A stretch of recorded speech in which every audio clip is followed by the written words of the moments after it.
Allah Azza wa Jal did not deny that fear won't happen ever. Allah didn't deny that. All Allah denied is that there won't be ever any real danger on the believer. They will be, their deeds, their relationship with Allah, their guidance will be kept safe so long as they show loyalty to Allah. And they will be relieved from true sadness. You know, I give this as a sincere bit of advice to everybody in the room. Allah Azza wa Jal created human beings in difficulty. In this life, there will be some kind of difficulty. Some of you are going to go through financial difficulty. Some of you are going to go through physical health difficulty. Some of you are going to go through emotional difficulty. That difficulty will come from people around you, your loved ones, your friends, your siblings, your spouse, your children, your parents, your grandparents, your uncle. There's going to be people in your life that are very close to you, and there's no escape from those people because they're a part of your life, and they're going to bring you a lot of grief. And they have before, and they continue to some of them.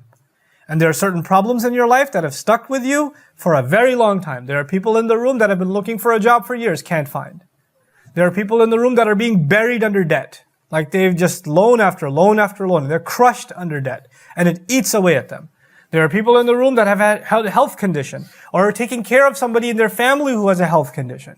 These are not small things to deal with. This is a very difficult thing trauma to experience.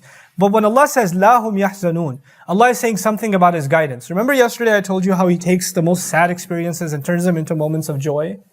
Allah in His Quran, when He says, شِفَاءٌ لِمَا فِي الصُّدُورِ, it is healing for what lies inside of the chest. Allah is telling us that one of the most powerful ways you and I are going to be able to cope with our sadness. Our sadness may not disappear.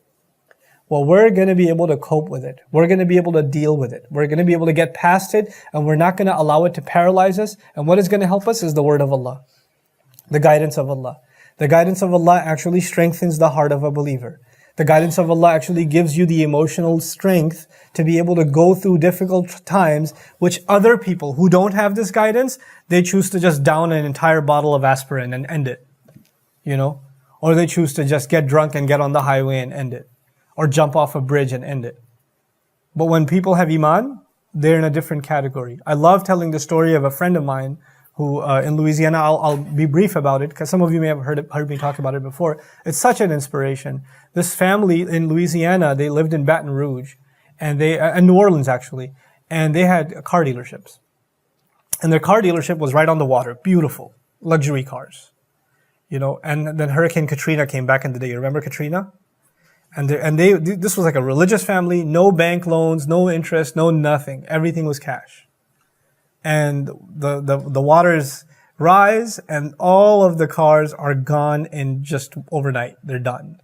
The only car left was a Lexus LS 400, I think it was 450 or something. It's the only car left. And that's the one they escaped in. You know? And when I went to visit them a year later, he used to deliver pizza in that car. Like dad, mom, everybody was just working in a pizza place, you know. And these are people that were living in, they were making like $500,000 of sales easy a month. Easy. And from there, they're like working at a pizza. They don't own the pizza place. They're working at the pizza place. The whole family, you know. And, you know, if anybody else went through that, like from millions to nothing, what happens to them? You know what happens to them, right? They're willing to commit suicide, or they get institutionalized. They can't take the loss. This is too much to bear. And yet, the whole family, I've never seen like brighter smiles. I've just never seen brighter smiles. And I even asked one of them, what is it? Why are you guys so happy? You guys went through all this like stuff. They're like, you know, when business was good, it was good. But this client calls, this delivery is late, this shipment is coming, taxes are due, payroll, this, that, the other. I never had time to go to the masjid. And now, we just have work, and we can hear the adhan, we go pray. There's still a roof over our head, there's still food on the table. Life is much more peaceful. Alhamdulillah. Like, you can't have that if you don't have guidance. You can't have that. There are people who will just cry and lament. They'll drive by the drowned dealership every day. Like, that's what they'll do. You know? They just moved on. And not just moved on, they're grateful to Allah for still giving them rizq and giving them halal rizq.